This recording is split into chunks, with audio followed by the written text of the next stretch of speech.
Dans cette vidéo, nous allons réaliser la modélisation de volume élémentaire sous OneShape. Donc, précédemment, je vous avais fait une présentation du logiciel en ligne OneShape. On va voir ensemble maintenant les premières utilisations de ce logiciel pour modéliser des formes très simples, des formes que j'appelle volume élémentaire. Ces volumes élémentaires, je les utilise dans ma pédagogie en classe avec mes élèves, donc c'est ces mêmes volumes que j'utilise avec le logiciel SolidWorks.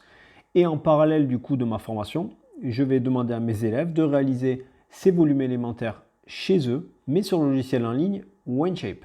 Et donc je vous propose du coup d'utiliser cette vidéo vous-même pour pouvoir modéliser ces volumes de base sous OneShape. Donc on va faire dans cette vidéo un parallélépipède et dans les vidéos suivantes, donc on verra un cylindre, un tronc de cône, une sphère, un tore, une pyramide à base carrée et une forme quelconque. Le document ici élève est à la disposition donc en lien en descriptif dans la vidéo. Ça permet également d'avoir une réflexion sur un peu la cotation donc des différents volumes. Et puis ça va permettre également à l'élève de pouvoir identifier quel logiciel il a utilisé pour modéliser donc ces volumes.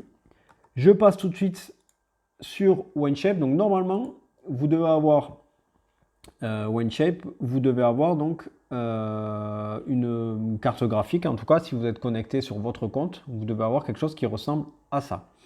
L'objectif étant de créer en fait un nouveau document. Et dans ce nouveau document, on va mettre les différents volumes. Donc là, j'ai supprimé un dossier que j'avais créé qui était une erreur. Je vous montre comment je vais effectuer. Donc l'avantage là de ces volumes de base, ça va être également de voir les différentes fonctions de base, commencer vraiment à s'approprier le logiciel facilement et comprendre différentes philosophies par rapport à ce logiciel. Une philosophie qui est assez différente de SolidWorks, même si elle est assez proche. Donc je vais créer un nouveau document. Vous avez la possibilité de créer des nouveaux dossiers qui vont apparaître donc sur votre page d'accueil. Je vais créer un nouveau document et je vous expliquerai pourquoi. Donc là, ici, je vais écrire volume. On va marquer volume de base. Je clique sur OK. Donc je vais arriver sur une page vierge. Et sur cette page vierge, donc, vous allez avoir marqué Part Studio 1 en onglet en bas et Assembly. Donc vous pouvez tout de suite, ici, vous faites clic droit, renommer, et on va faire le volume 1, on va faire le pavé. Alors le pavé, c'est le parallélépipède. J'écris pavé, c'est plus facile pour moi à écrire. À gauche, vous avez l'arbre de construction. Donc vous avez l'origine et puis les différents plans. Vous pouvez les cacher à tout moment en cliquant ici sur l'œil. Vous voyez, je clique, ils disparaissent. Sur SolidWorks, les plans disparaissent assez facilement, tout seul en fonction des fonctions que vous utilisez. Là, il va falloir les enlever manuellement si vous souhaitez les enlever. Donc c'est parti, mon premier volume que je veux réaliser, donc c'est un pavé. Et c'est un pavé donc où on va commencer à créer une esquisse. Donc vous voyez, j'ai cliqué ici, esquisse. Je choisis le plan d'esquisse sur lequel je veux travailler. Donc ici, je vais travailler sur le plan de face, front. Je suis toujours en travers. Vous pouvez dessiner en perspective comme ça. Moi, ce que j'aime bien faire et ce que je conseille souvent, c'est de vous mettre vraiment comme une feuille blanche. Vous vous mettez vraiment en face.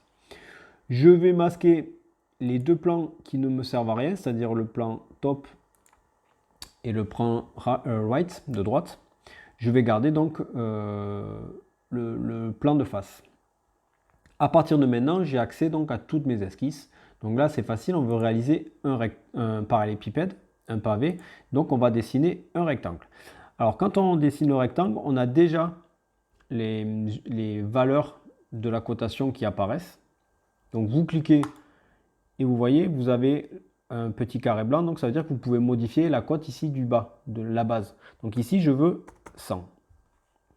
Imaginez que je déclique le rectangle, voilà. J'ai créé mon rectangle, mais vous avez oublié de mettre les cotations ou vous n'êtes pas bien sûr de vos cotations. Vous avez comme SolidWorks, alors sur SolidWorks ça s'appelle cotation intelligente, ici ça s'appelle tout simplement cote, vous cliquez dessus et vous allez cliquer donc sur les éléments que vous voulez coter. Donc vous voyez, tout à l'heure je pensais avoir mis 100, je ne l'avais pas mis. Je clique sur Entrée. Je fais la même ici sur la hauteur. Et ici, je veux une cote de 70. Donc j'ai un rectangle de 100 sur 70. Alors vous voyez, j'ai volontairement, je suis parti de l'origine dans un coin. On aurait pu très bien dessiner en fonction du modèle ou du volume que vous voulez réaliser. L'origine peut être placée à un endroit stratégique. Là, ici, il n'y a pas réellement de contrainte. L'objectif étant vraiment d'avoir... j'ai placé en tout cas l'origine au coin de mon rectangle. N'hésitez pas, si vous voyez, je zoome et je dézoome, je fais ça avec la molette. C'est-à-dire que vous cliquez sur la molette, vous avancez, vous reculez, ça va vous permettre de zoomer. Si vous cliquez sur la molette et que vous bougez votre souris, vous pouvez faire bouger également votre dessin. J'avance pour que cette vidéo soit pas trop longue. Je valide donc mon esquisse. Je peux me mettre donc du coup en perspective. Et maintenant, je vais réaliser donc une fonction.